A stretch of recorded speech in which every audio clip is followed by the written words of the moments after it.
All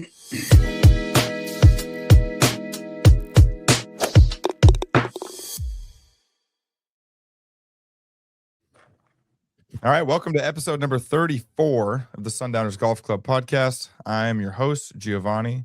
I'm here with my co-host, Matt Colwell. And today we have a couple extra special guests. Returning guest is AVL, Andrew Von Lasso. He's the Lead Tape Chronicles guy. The Grass Leagues, he's on the LA Roses. We talked a lot with him a couple weeks ago. AVL, thanks for coming on. Thanks for having me. Good to be back. Yeah, recurring guest. We might have a third, another co-host moving forward. But another guest we have is the co-founder of the Grass League, and that's Todd Dobson. Todd, welcome to the podcast, my friend. Excited to be here. Excited to be on a podcast with Andrew. Big fan of his. We are too. Even though he won our last fall classic and did it with Seth, and we don't have to say anything bad about Seth, but of all the guys to win a belt, that's a tough one. He's the least quiet one to win a belt. Let me just tell you that. Yeah, there you go. The least quiet. Exactly. I'm surprised I didn't see him wearing it last time I saw him.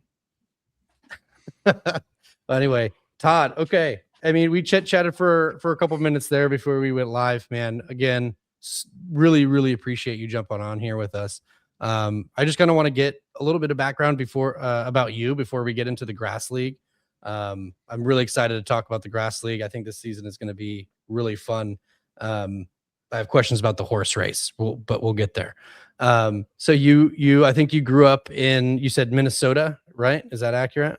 Or was it? Yeah, I spent a lot of time between Phoenix, Las Vegas, and Minnesota. And there's a small town, western Minnesota, called Alexandria, Minnesota, and they have an amateur golf tournament. It's where Tom Lehman grew up. It's called the Resorter. It's been going on for 104 years. The longest standing amateur golf tournament, one of the largest amateur golf tournaments in America, not in the world. And so I grew up there, started playing in the tournament when I was 12 years old, and I feel like I was brought up through this lens of like traditional golf and what really is meaningful beyond the dollar signs and all the hype you see these days. So very fortunate to have grown up in that environment. So you've been a golf sicko for a long time.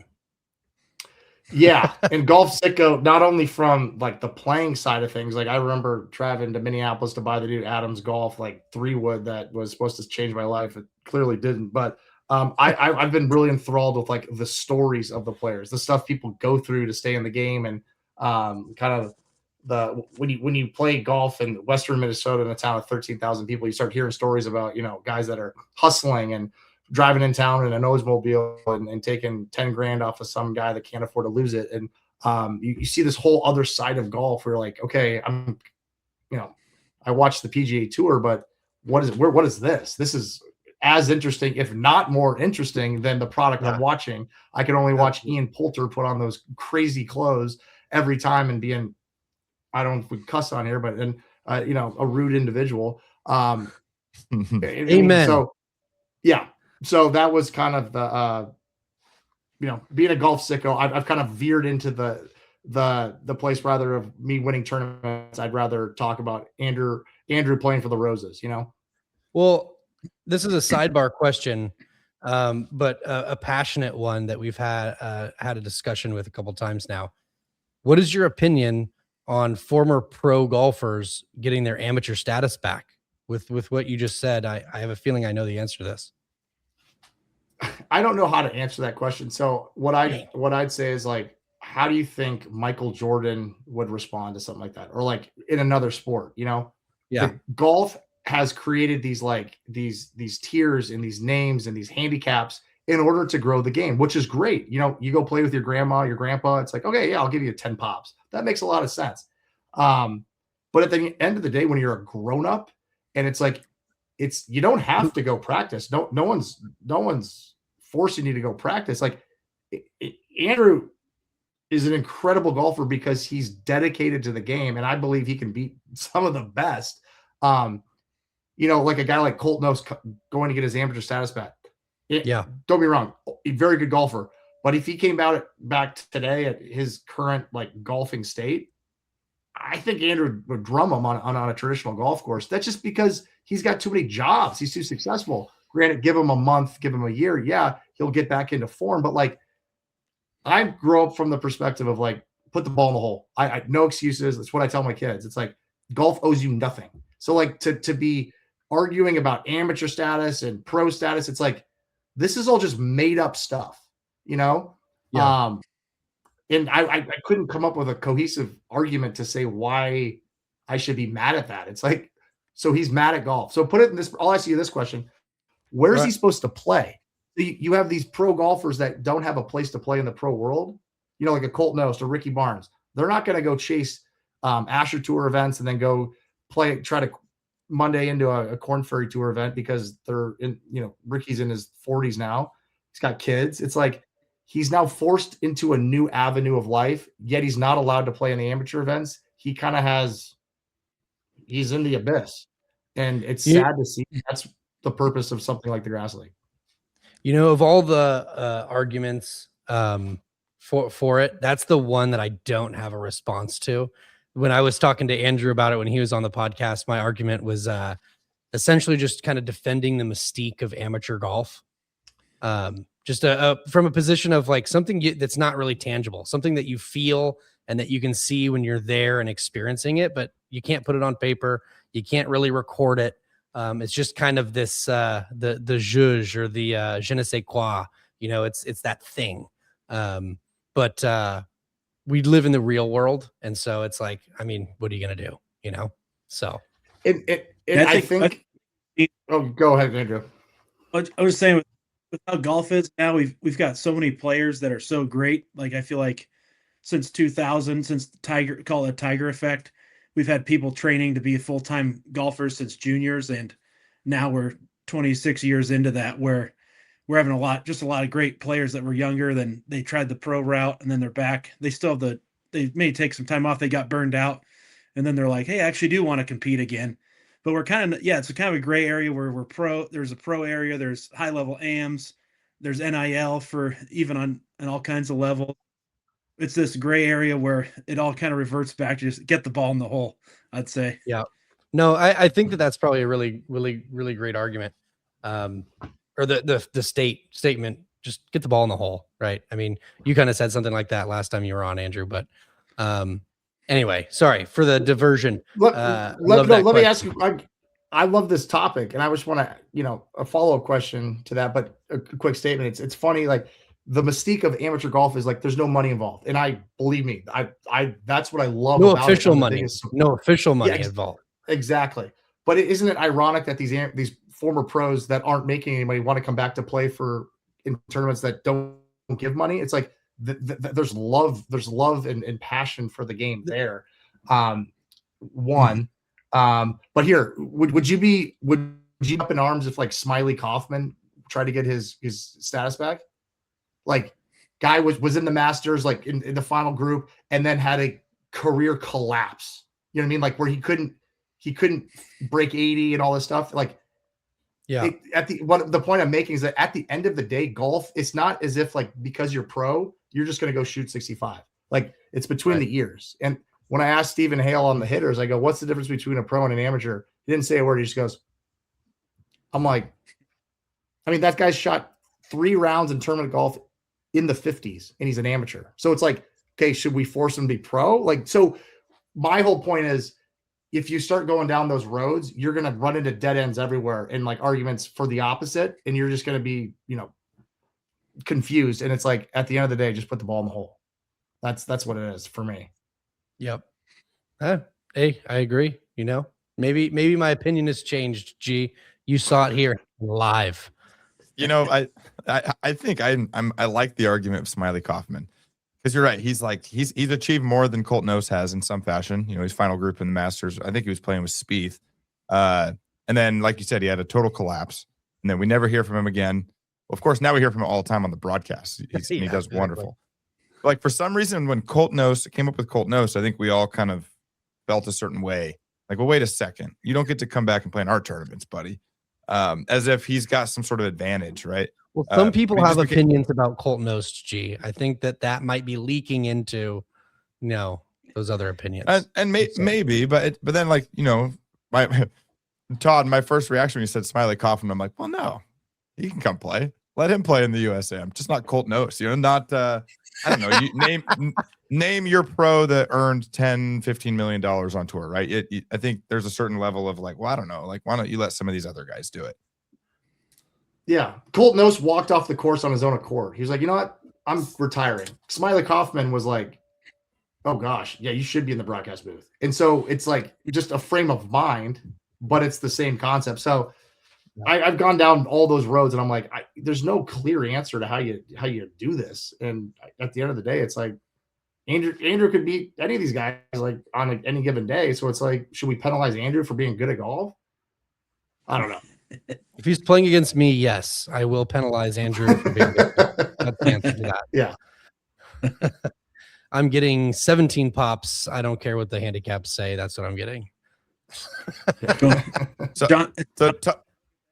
John Henry versus the Steam Machine. Whenever there's a match with a lot of pops, you're going against the machine. Oh yeah. Yeah. That's like playing against Dave in our Sundowners group. Yes. Hey, so Todd, you when you were kind of giving your spiel about pro status versus amateur status, and you said this is like the perfect reason why Grass League exists.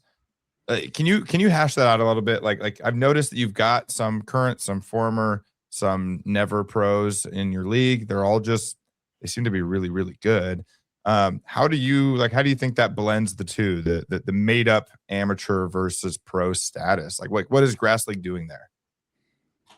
Well, I think it's like just breaking down that barrier initially. And the whole idea is in life, and Andrew, you could probably attest to this, me more so because I've kind of like walked out of competitive golf, not as if I was ever in the limelight, but like just because I'm 36, I have 3 kids at home and a wife and a job and all that stuff, doesn't mean I don't want to compete and be on a stage. And it's like really, really difficult to find a stage in golf to play on where there's a crowd and it means something.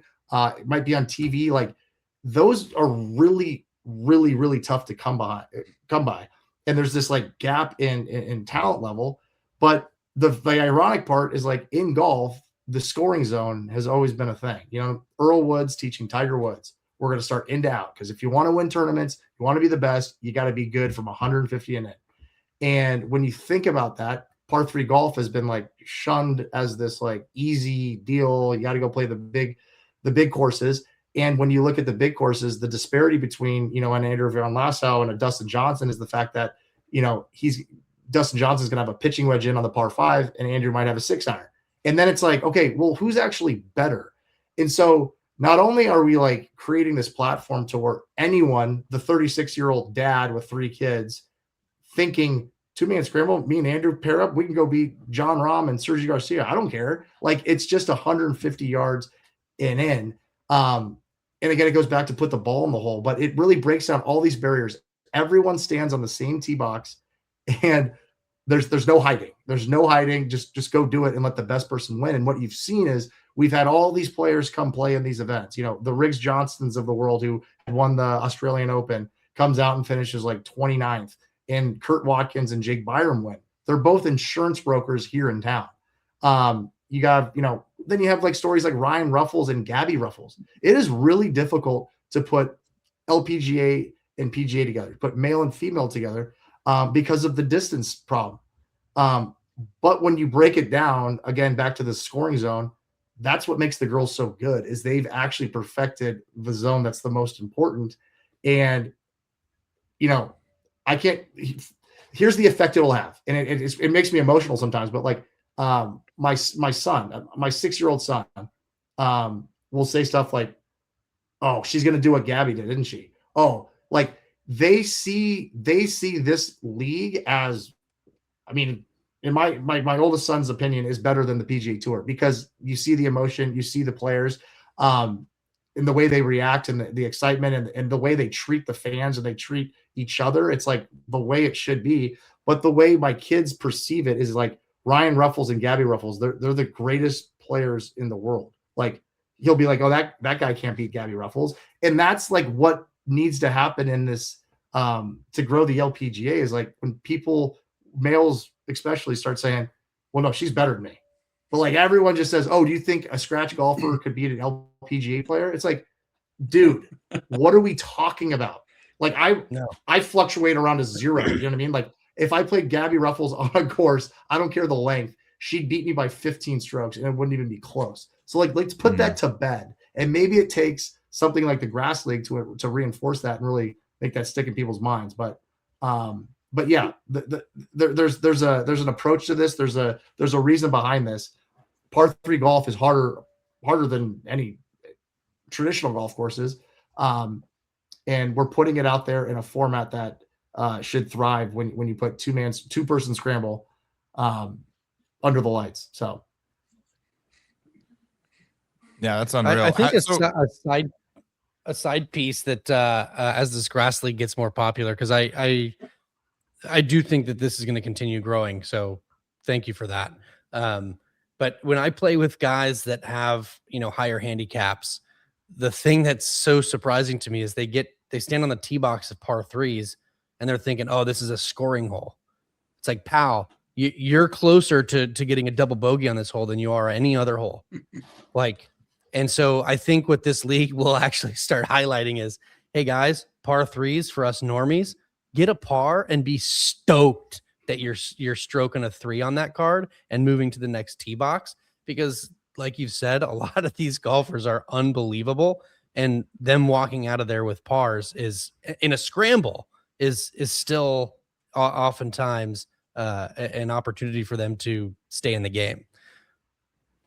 Well, yeah, I think. Oh, sorry. Blake and I last term made some really good pars, and then, we finished around 12 under and burned the edge on, 5 putts, and it's like, boom, down the leaderboard you go, and you're like, man, that's only 5 putts you had, and you're like, we're right back in this thing. It's amazing how on the par 3, it's just it's a sprint the whole way. Yeah. Oh, that's fun too, right? Because the unknown piece is this could be a shot where somebody puts it 25 feet from the cup and it's like, okay, they're either going to need to make an unbelievable putt to get a birdie here, or they stick it close. So there's just this suspense with every single shot where we get to see somebody put it inside a couple feet of the flag or drain a long putt. We get it every hole. I mean, leading up to this, I was just kind of going back and watching some of the highlights from this last season. That's just kind of what I saw. I was like, man, people are just flagging it or chipping in off the edge or draining putts from the back of the green. I mean, it's constant entertainment. I love it. And that's part of the recipe. It's like if you look at a traditional golf broadcast, 78% or something like that of the golf shots shown are from 150 yards and in, because they're the most impactful, the most exciting. And it's like, well, why don't we just do that all the time? Just create something that's that. And then on top of that, put Andrew with one of his best friends, and they get 2 looks at everything. And if they make it, Andrew's not like looking back at his caddy, in traditional environments where who knows the relationship with his caddy at that given time. He's looking over at one of his best friends celebrating, which is like what you want to see. So it's a kind of in our opinion, a recipe for, what should be the most exciting type of golf. Yeah. I think you've shown that it is. And that's, I'm interested to hear like the story of it, because it kind of felt like this whole grass clippings thing just came out of nowhere, this Grass League thing. I don't know. Was it 24 that you guys had the first televised event, 2024? Yeah. And I think that's kind of things that stand the test of time need to come from a place like that. You know what I mean? Like, and not throwing any shade at one of the organizations in the pro world, but like when you come out of nowhere and you're like, hey, Andrew, here's $100 million and we're going to buy this, we're going to buy a country and we're going to give this guy 500 million. It's like, yeah, you're in the news, but how are people, perceiving this? But, and so humble beginnings, there's like 4 of us guys that were, have been best friends for a long time. One was playing pro golf and through that, flying down to Peru and him trying to get through, and you find out how lonely the sport is. Even when you're successful, you're like, what in the world, who set this up? Like who is the one that thought this was the best thing for organized golf? So we were all living together down the street actually, and we wanted to do something in golf. And we're like, we've had these relationships with greenskeepers for a long time, and they always seem to be the salt of the earth. We'd always want to just go have a beer in the maintenance shed with the greenskeepers. So we created a clothing brand called Grass Clippings, Stay Grassy. And we had just come back from Minnesota at this golf tournament, and we're like, what better way to honor the greenskeepers, help move the apparel and all this stuff than throw a golf tournament and try to bring that vibe, that amateur vibe that you said was so tough to encapsulate or to grasp, bring that vibe down to Arizona, because outside of the Phoenix Open, it's just kind of, there's no one real tournament that kind of points to that type of vibe.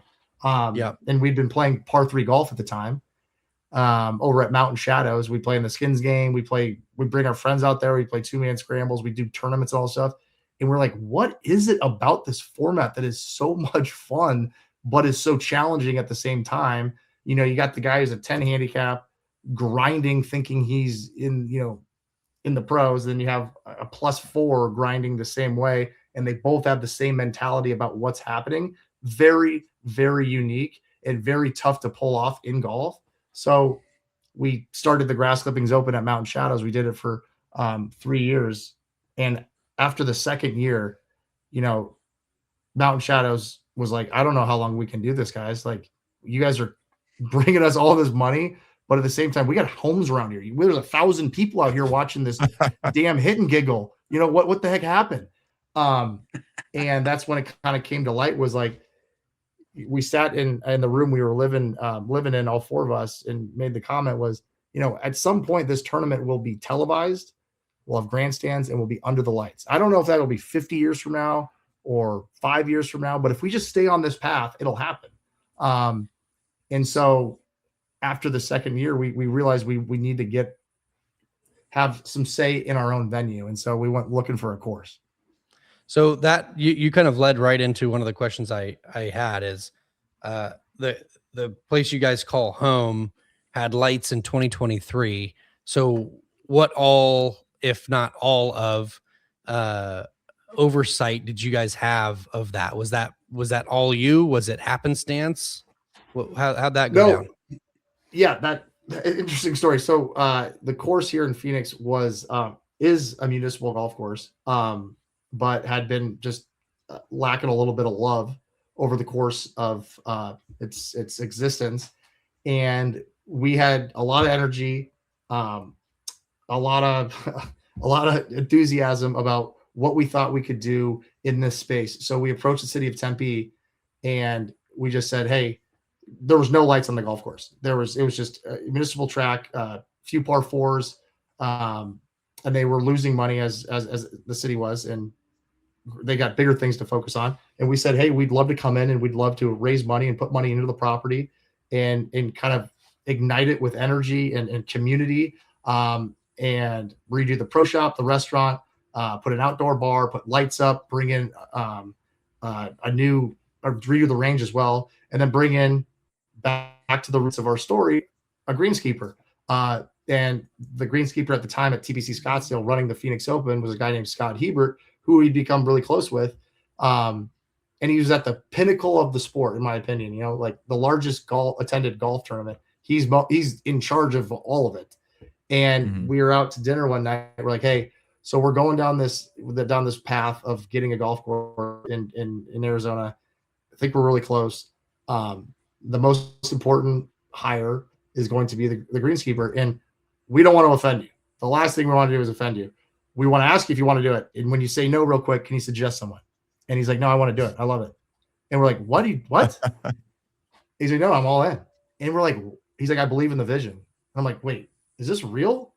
And that was it. And he was like, no, I've been around you guys for this long. You've been talking about it. And yeah, your average person would think it's kind of a pipe dream, but here we are at this dinner. He's like, I'm all in. And so he left. I always like to say he went from the Phoenix Open to the Grass Clippings Open. So, but yeah, so it's Grass Clippings Rolling Hills. We have a 50-year lease with the city of Tempe. There were no lights in 2023. 2020, or I guess it was late December 2023 is when they turned on for the first time. Okay. And then our first tournament was a few months after that, in April, the grass clippings open. Was there what was kind of the conversation? I don't know what the ownership of that course looked like at the time, but was it tough? Did you have to do much convincing, or was it pretty easy? I mean, depending on who you ask, it was. Well, let me put it this way: we are so fortunate to have the opportunity to do what we're doing, and like we love it. We've poured our hearts and souls into this, and we think for the right reasons to create a community and bring people out to the golf course for the first time, or for the first time in a long time. And when you have to sit in front of a city council, a mayor, and all this stuff, and have votes going this way, Parks and Recs board, it's a long process. Granted, rightfully so. There's a longer story to be told, back and forth and all that stuff. But from day one, they were like, if you guys are serious about this, we would love nothing more to do that. But by approaching them saying we want to do this, they had to put out an RFP, legally speaking. And of course, now the RFP goes out, and then, Jack Nicklaus and company are coming in, and the biggest groups of all time because if you know where the location is, you're like, okay, whoa. How is this just up for RFP randomly? So then we had to, dig our heels in and say, okay, I know Jack Nicklaus won how many majors, but, I shot 78 yesterday over at Papago. I should have the say as well. I'm like, no, but we really had to do some soul searching. And at the end of the day, they were like, it's a local group, a local company, young founders, entrepreneurs that they love in Tempe. And the story, they were like, if this is all true, you have our full support. And I think we're not at the destination, but we're on the right path, I believe. Right. Man, that's cool. So once you guys got the lights, was that like as soon as they went up, were you guys immediately thinking we need to get this thing televised? No, we've already been talking about that for a year. I mean, had you? Okay. We're kind of hell bent. Oh yeah. We're gonna get the lights, and then we're gonna have our first tournament back. So we pushed off having the grass clippings open, which is now turned into the grass league, for like a year and a half. When everyone's like, when's the tournament coming back? We're like, when the lights go on. And so, we'd been waiting, and a lot of trials and tribulations to get to that point. But yeah, we've been thinking about this for a long time, going back 7 years ago. This was the goal. And so we haven't really deviated from it. That is cool. So what is your goal? You said you're not the destination. Like what does 10 years look like? What does 20 years look like? What does Todd retired look like for the grass league? Todd retired is going to be an ugly scene. I'll tell you that much. But at the end of the day, it's not a crazy thing. It's not rocket science, but it's like, hey, Andrew, what do you want? You're a core player of this league. Who am I to tell you what I'm going to create so that Andrew can come play? And then we get back into the whole rigmarole of, Andrew, you need to be at 10 events this year. If you're not there, we're going to do some hit pieces on you and fine you and all stuff. It's like, what if we just created a league where all the players are like, this is awesome. And we continue to do that and just morph it into that and don't deviate from that idea. It's like, they should be happy. The sponsors should be happy. The courses should be happy. The fans should be happy. And I think that was perfectly put when Matt Ryan was interviewed at the end of the broadcast on Golf Channel, where he's like, look around. He's like, from the bartenders, the volunteers, to the people working, to the franchise owners, to the media, to everyone is happy. He was like, the world needs this. And so that's at the heart of like the future. Is like, I can tell you right now, this is what I think, but it doesn't mean I'm right, because you got to have a pulse of the room and have some emotional intelligence to understand what the best, destination is. But in my opinion, it's like 5 venues, 6 venues, maybe somewhere in there around the southern part of the United States, and maybe a few outside the country. And you have 8 to 10 events a year. And they're just kind of the major championships where, Andrew's putting it on his calendar. He's like, there's no way in hell I miss any of these. And if we get to the point where we got 45 events and Andrew's showing up to 6 of them, it's like, okay, we got to reevaluate and be real with ourselves, be humble enough to say, hey, we made a mistake. Yep. And that's what I think that's what's cool about this league is I think the players and everyone involved feel that we're doing this. We're doing this in real time. We'll do it live. And if we make a mistake, sometimes the mistakes are the best parts of things. You know what I mean? It kind of shows 100%. humility and shows it shows that this is real. But in my opinion, you know, that amount of events and continuing to encourage people to play golf, stay in the game. I can't tell you, and I haven't even asked you this question, Andrew. It's like, how many guys do you know that were hell bent on playing professional golf in high school? And by the time they're 31, they've literally sold their clubs or broken every one of them and put it in the lake behind their house. You know what I mean? Right. We could become an outlet for, you know, let's have a little fun. Let's relax a little bit and let's turn the lights on, put the golf channel on, and let's box again, you know? And so that's the way we look at it. So, ABL, why haven't you packed up your clubs and thrown them in the trash? Yeah, for me, I love to play. I love hitting a solid shot, and then competition it's my favorite thing. It's sometimes a detriment, but I try to balance everything out, work wise to competing, and it's a thrill. Then you get grass league where, you know, you can make that big stage. You can make the stage as big as you want it there. And to be able to play is it's so cool. Then you add the team element, and then that's another cool thing. Like I played high school golf and then 1 year at a community college, but then you get the team side of it and you can make some new friends that way. And you're with people that have that same mindset that love to compete as well. And just that connection there. And then you're in the league. That's the other cool thing. You meet other people in the league and it's there for that base reason. So, and then you meet so many other great people through that as well. So like I've met the guys, for example, from the LA franchise through one of my friends, Mark Paris, got me involved because he knows Parker McLaughlin. And then I talked to him. That was a couple, you know, this is when it first started because I saw this on Instagram. And it led from there. Then like now I've got just met so many great people and then a new series of tournaments that's just so unique. It's like, what a cool life experience for me because I'm a golf junkie. That's just what that's who I am. I'm a golfer. That's kind of closer to what you were getting at, Todd, is you know, this isn't something you have to force these guys to play. As long as they're having fun and wanting to be a part of it, then it seems like you're doing something right. The moment they don't want to be there is the moment we shut it down. We shut if Yep. Andrew's there against his will, then we have done something critically wrong. And again, I said this earlier, is like, you know, try to explain to me. I always tell people, like, they ask me, they go, what's going on between the PG Tour and the Live Tour? Like, and I'm like, it doesn't make sense because of the money and all that stuff. And I'm like, at the end of the day, if you can explain something or you can show something to a 6-year-old and they understand that this is meaningful, it doesn't matter anymore. It's like everyone's like, oh, you got to get the purses and you got to market it as $100 million purse and all this stuff. You guys want to be relevant at all? I'm like, you're looking at it the wrong way.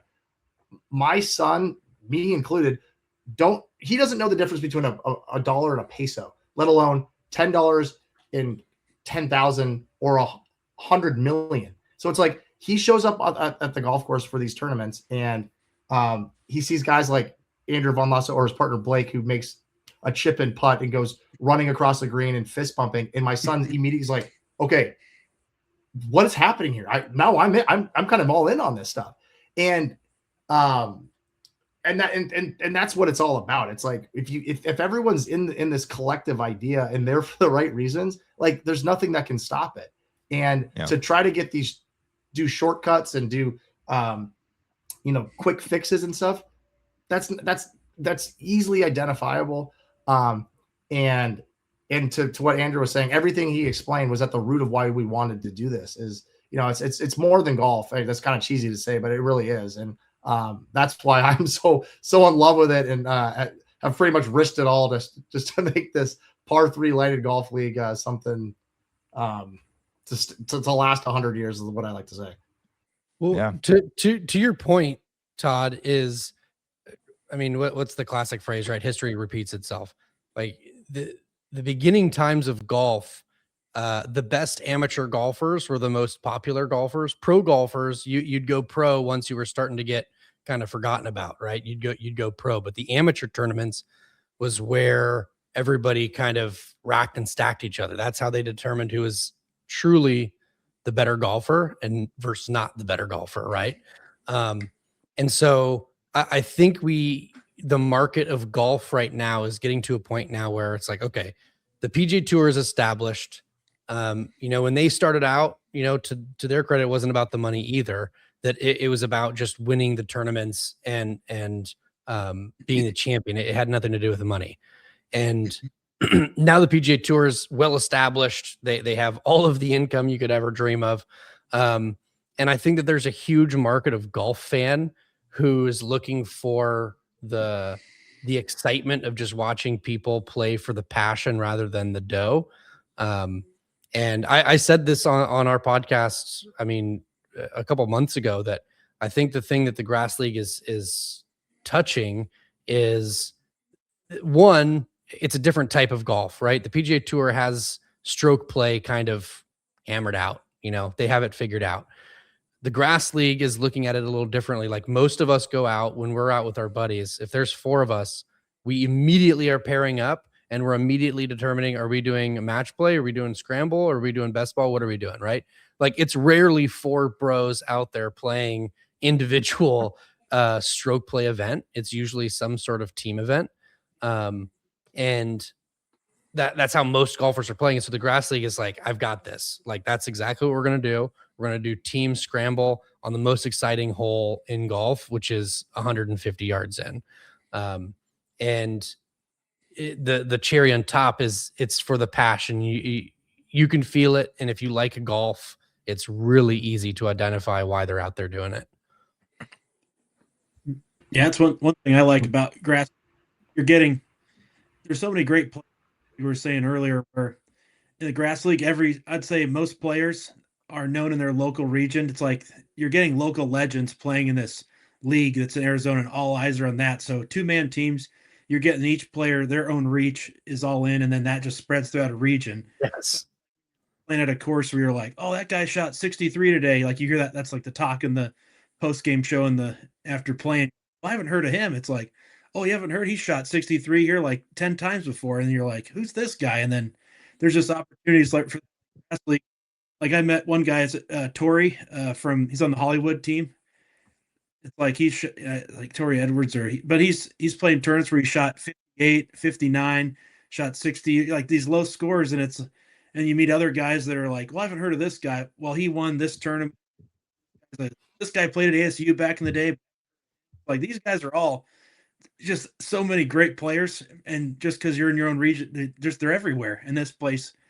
You can play that in the Grass League, and it's still high level because it's they're bad players. And the money side of it, I mean, if everyone's into the 4 majors for the most part as a golf fan, but you're not as interested hearing someone wearing the Iron Elbow Open who just won a $5 million. It's like, I mean, that's not relatable for me. I'm trying to bust my pick doing something else, It's like, yeah, I like that legend element. One thing I love as a fan, from a fan perspective at the Grass League, is like, you've totally like erased the baseline, like what our normal measure of success is for a golf tournament. Kind of like what you're saying, Navio. Like, we're used to hearing what a good golf score is at a tournament. And as a fan, like, a 59 is a 59. I'm like, that's really, really cool. Doesn't matter what course they're playing. Whereas maybe a 65 at Oakmont is just as hard as a 59 somewhere else. I don't care. 59 is pretty cool. So when I'm watching the Grass League and I just kind of see and feel the excitement, I don't know if -12 on a par 3 course is any good. I've never been there. I don't know what it's like playing night golf, but I know that the guys that are in first place are hooping and hollering. So I like it. And it seems to matter to everybody that's involved. So it's super easy to just tune in and enjoy it. That's the hope. That's the hope. And you kind of stole the words out of my mouth. I mean, I come from like a journalism background, went to school for journalism, always kind of thought through that lens my entire life.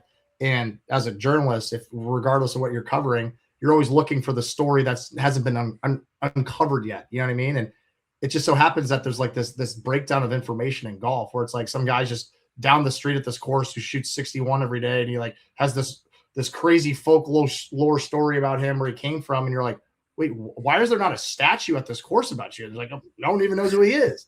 And if you go back to like the true roots and traditions of like golf and amateur golf at that, it's like guys would get on wooden ships and go across the Atlantic Ocean to go find the best British player, and some guy with a bunch of money would be sitting next to Andrew Von Lasso on a ship throwing up.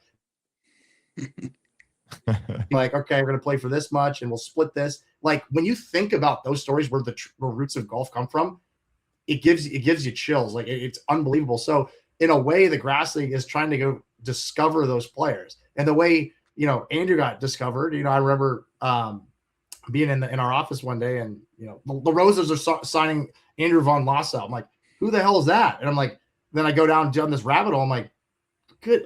All this guy does is win. Who the hell is this guy? You know what I mean? And it's like, it's just wild to me that, we've done a great job of making sure that Rory McIlroy is on every cover of every magazine. Okay. Good for Rory, and nothing against him, but like, I'm sick and tired of hearing about that. Okay. There's not much more you can throw at me to get me excited to go watch the next tournament. But you hear a story like Andrews or anybody in our league, and you're like, okay, I'm going to sit down for the next 12 hours because I want to hear all these stories. And that's kind of at the root of it. And then, that leads into the whole team aspect of the league that kind of gets thrown around with other stuff, and people lose the focus on that. So, I mean, let's jump into it. April 22nd, 23rd, 2026, you have a tournament that's going to lead into the draft, right? So this is a format that I don't think any sport has. And I don't want to butcher it. So tell us about it.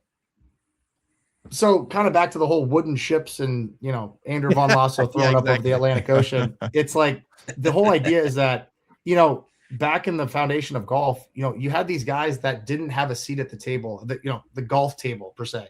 Andrew Von Lasso goes into any clubhouse, sits down. They're like, oh, what'd you shoot today? He's like 63. He's like, pull up, grab a pint, and he can just chuck, talk it up with anybody because they're like, this guy has earned our respect. But a guy like, I always like to say my dad's like a, 12 handicap, loves the game more than anybody. Grew up around the resorters, the traditions of golf. And maybe just because he can't shoot in the 70s or the 60s doesn't mean he doesn't deserve a seat at that table just as much as Andrew, because he loves it. He's given back to the game. He's donated his time, his money, everything. And what's cool about that tournament up there is there's like a Calcutta. And I always go back to when one of our co-founders, Jimmy Hazelton, was playing for the first time, got his amateur status back after a little while. And he comes up there, sneaks in through the qualifier. It's a 2-day qualifier. And my dad pulls me aside. He's like, Jimmy can win this thing, can't he? I was like, yes, he can. And I was like, and no one knows who he is, so he's going to go at a good price. And my dad goes on to buy him in the Calcutta and goes on to follow him the entire week. And the personality and the happiness that was drawn out of my dad that I hadn't seen in a long time, or maybe ever, was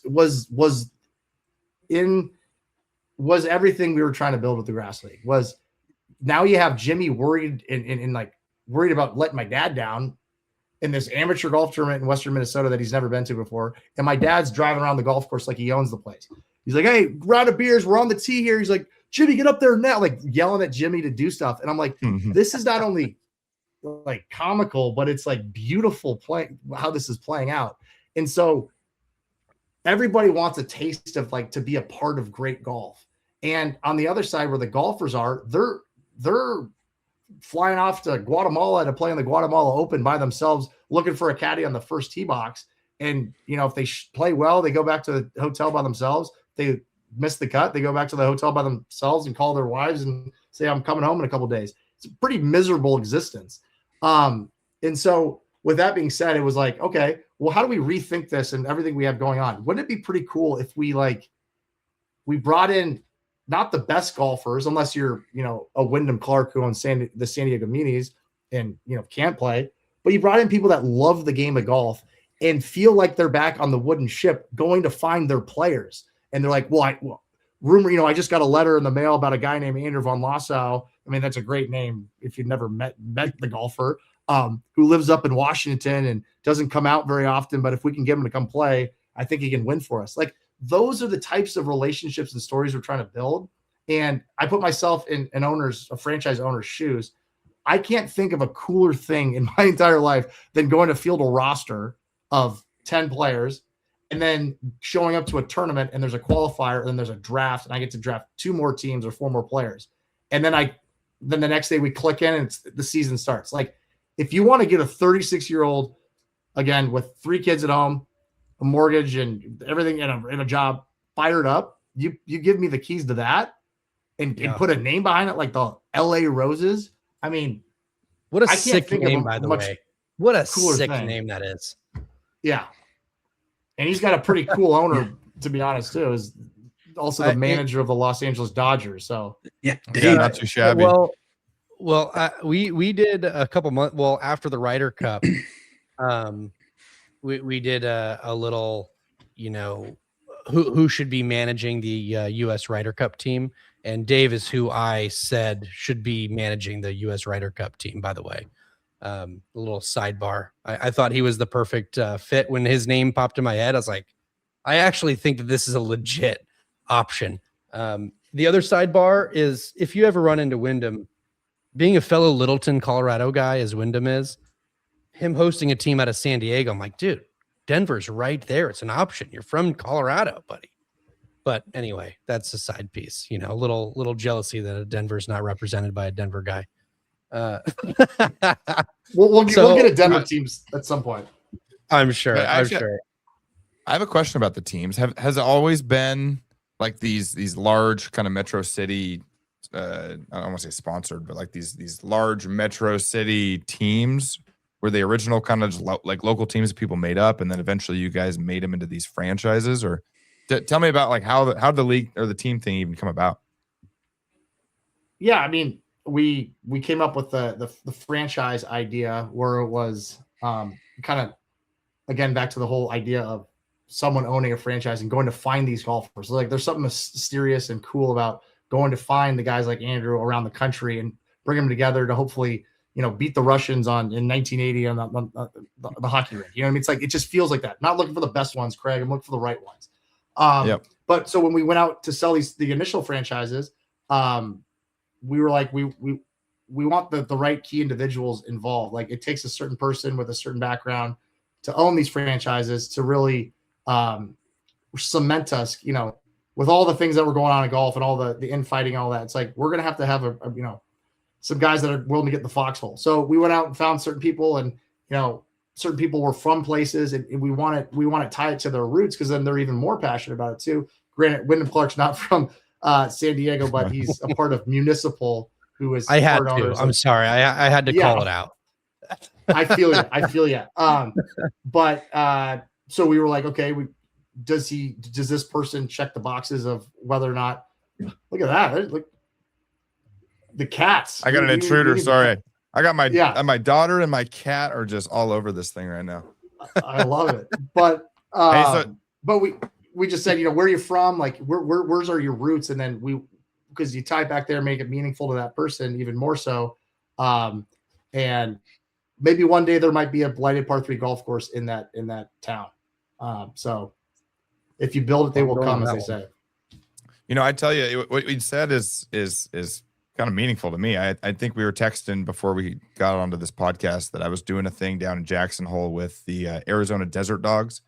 And they're a team that my buddy put together where he just gathers up all of his buddies, and we all fly down to wherever we're supposed to be playing, and we go play these semi-meaningful, semi-pro hockey games in front of big crowds in ski bum towns. And I think part of the fun is that it's just a bunch of us that got together that are decent enough at hockey to compete, and we all decide to go. Like, when we just got back from Jackson Hole, and half the guys are from where I'm at in Washington State, the other half are from Arizona, and there's a handful from all over the place. And so there is something fun about that. I'm not from Arizona, but I'm on the Arizona Desert Dogs. You're just looking for a place to play. You know what I mean? You just want an opportunity. You don't care if it says Arizona Desert Dogs or the New Jersey Hitmen. You know what I mean? It's like, I just want to put the ball in the hole. I want to skate. And I think that comes to at the end of the day. What a hockey reference that was. That was sick. What's so fun about it though is kind of like the grass league where it's like it doesn't have to like matter, but it matters to everybody that's involved. Like when we get there, it matters to us. You know, we want to win. We hate losing. It matters to the guys that are hosting us because they're playing in front of their fans, and there's 1,500 people there paying money to go watch them win. Like it doesn't matter when I come home and tell my friends about how great my experience was, but everybody that was a part of it loved it. It's awesome. It's so cool, and it feels a lot like what Grass League is doing. Well, I hate to get too deep on you, but why doesn't it matter? Like at the end of the day, that's meaning. It's like if it means something to a few people, then it has meaning. And that was the whole idea going into the Grass League was like, yeah, maybe the first Grass League event, people will be like, this means nothing. But it's like there's enough people that say this is meaningful. Imagine what it'll be like in year 4, 5, 6, 7. Then it's dangerous. Then it's really you got to start somewhere. And I think people in life lose that side of things where it's like it needs to have a big dollar amount or it needs to have 100,000 people there to give it meaning. But whatever they're at, whatever they're referring to came from those humble beginnings. And it's just people like yourself willing to show up in Jackson Hole and play hockey and say it's meaningful. And then over time it becomes that. But I want to ask, I'd love to come to one of those games. And it's sad that I feel bad that I don't know about the Arizona Desert Dogs. Well, here's the only problem. The Desert Dogs don't have home games. So we play in Vail, Colorado, Jackson Hole, Wyoming. We're going to Park City in March. They go to McCall, Idaho. They've played in Breckenridge before. So all these towns. It is. And I think the reason why it works is because it's all these ski bum towns. So everybody's hitting the slopes. So when the sun goes down, they have nothing else to do. And so they have these pretty high level men's league teams that just host other teams, and they get 1,000, 2,000 people to come watch. And it works. The only problem with Arizona is they don't have a home rink yet. It's hard to get ice there. Ice is expensive, and they're not quite sure that they'll even be able to sell tickets in a place like Scottsdale or Phoenix. I mean, I'm pretty intrigued by this. You know, I'd say why don't we let's stay connected on this because so the guy that runs it, Garrett Stevenson, he's up here now. He just moved back here. He's the amateur hockey director here, and he used to do a lot of work. Got to throw that in there. He's an ASU guy. Yep, ASU guy. He ran the junior Coyotes. He coached a few teams down there for the last few years, and that's how he started with this Desert Dogs thing. So. He's the one kind of running the deal. So maybe I can get you guys connected and see if we can get some home games going down in Arizona. Well, in Arizona, 100%. They should be playing a game at least once at Mall Arena. We have, feel like we're entangled in the ASU web now. Half the employees at our golf course play on the hockey team or at least the club team. But do you guys have like an outdoor venue you guys play at yet? I don't know that they've done any outdoor. I know at Jackson Hole, they actually, on their fairgrounds, this is neither here nor there, but on their fairgrounds, they had kind of like a non-regulation size rink set up there. I don't know what their plans were for it, but they have something set up to do some sort of outdoor hockey type thing. Yeah, I'm just throwing crazy ideas at. There's a venue in Minnesota, in Western Minnesota, that I think would be epic, and I think you could get. I don't know who the Desert Dogs play, but I think there could be a group of guys in Minnesota that take you on outdoors. I think in a very special place. I think they absolutely would. The first time I got into this kind of hockey landscape here, this kind of semi-pro, they call it the Black Diamond Hockey League. We somehow got connected with these guys on the Michigan Sting, who are just a men's league team that we're going to play in Sun Valley, Idaho. So that was my first taste of this kind of, I don't know, glorified beer league thing. And it was a blast. And these guys, they all flew in from Michigan. So I'm sure they've got some sort of venues over there too that would be awesome to play. Yeah, plug me in when you need me, Coach. I don't know how to skate, but I'm fired up right now.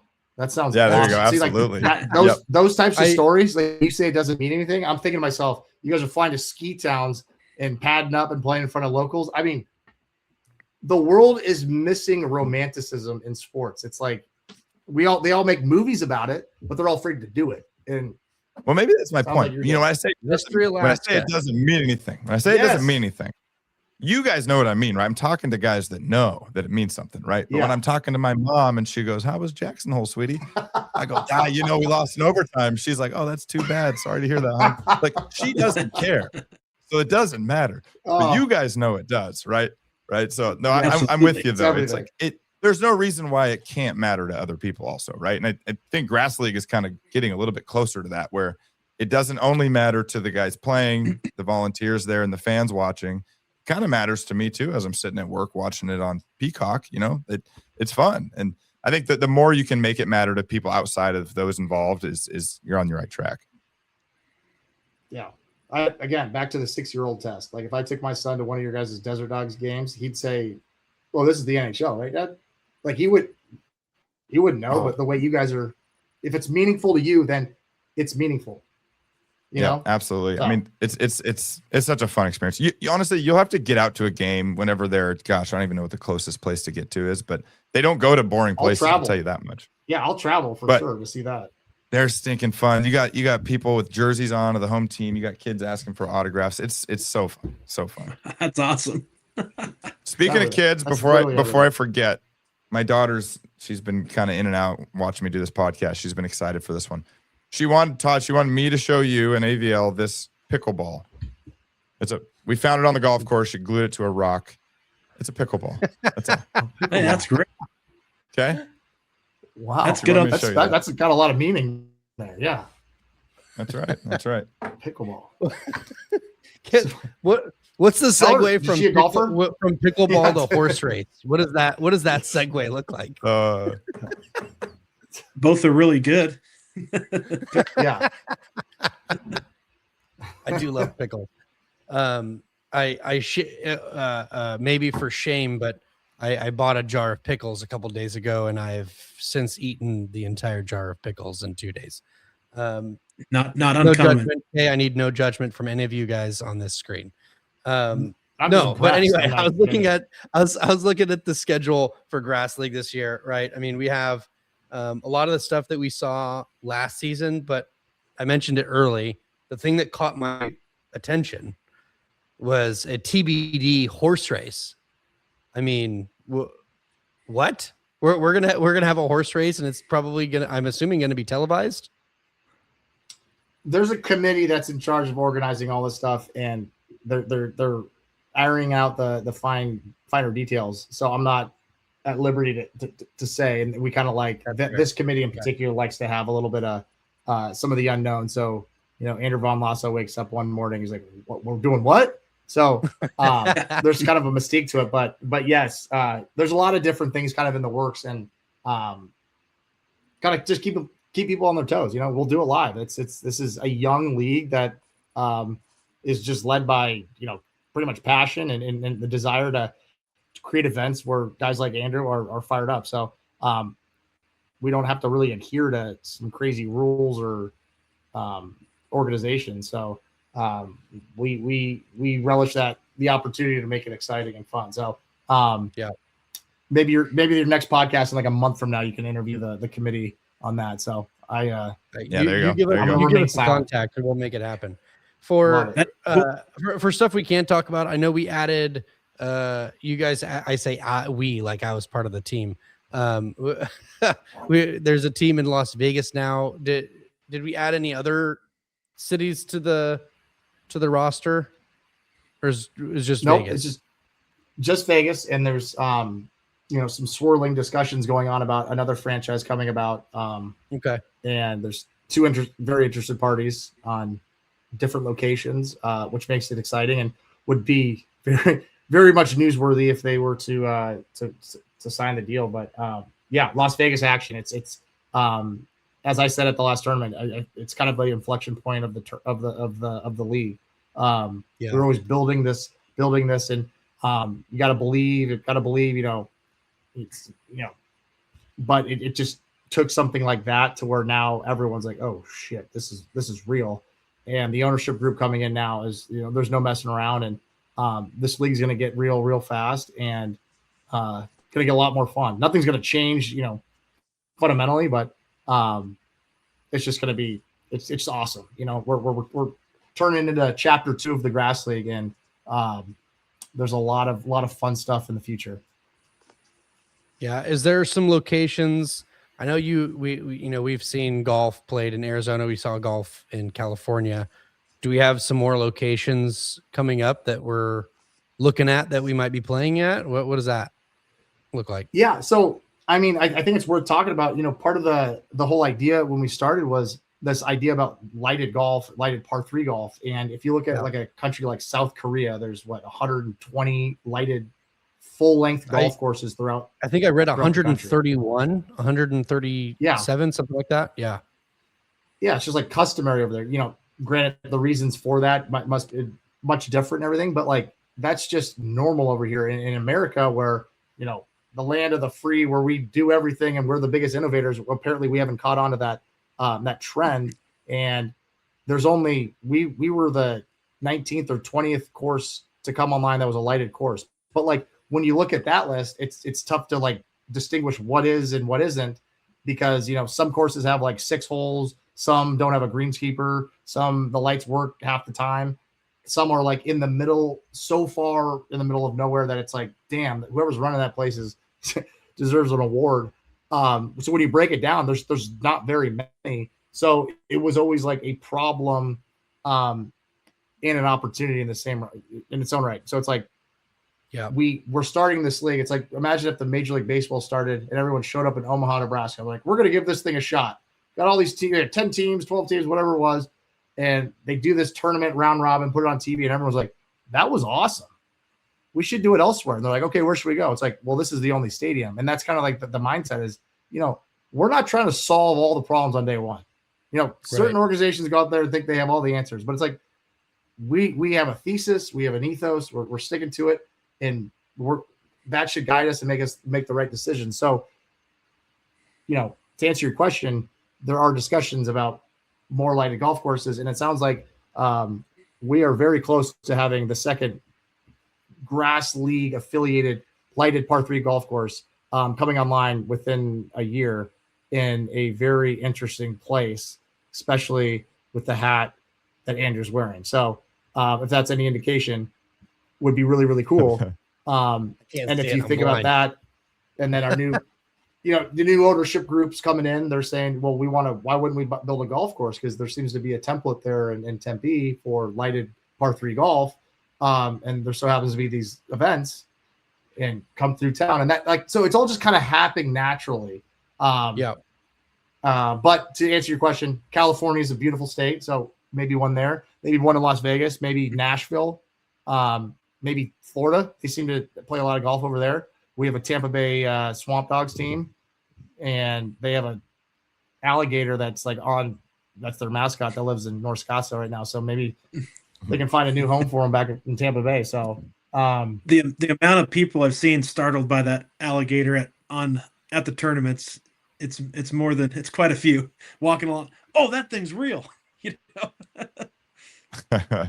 Yeah. And then they brought a goat with it. And I'm like, now we're going to have like an animal crisis here. We're going to have like some organization showing up. The alligator eats the goat at the par 3 lighted golf tournament. Be good for a headline, but it's a petting zoo. Well, hey guys, we're creeping over an hour. I don't want to keep you guys too long. Seriously appreciate you guys coming on. You're welcome back anytime. AVL, I'm happy you came back. Todd, thanks again, man, and best of luck to the Grass League, to the Stay Grassy apparel line, and to all the things that you're doing, man. Thank you. I hope I hear from you guys again, and maybe you guys come out for an event sometime soon. Oh, absolutely. During this recording, I was looking at dates in my schedule. So, yeah, I'll let you know if I'm coming down. Yeah. Well, thank you guys. And again, we're happy to have you on. Happy to have you on anytime, guys. Appreciate you coming on. And if you need something to do in the fall, I could probably talk to somebody to get you a partner to try to take that title away from AVL for Fall Classic champion. Just throwing it out there. I'm just looking for someone to plug me into the lineup. So I'll there you go. If you got an opportunity for me, I'll show up. All right. You, dog. All right. Thanks, guys. Well, hey, you guys have a good rest of your night. You too. All right, cool. Take it easy. Thanks again, Todd. Appreciate it. See ya.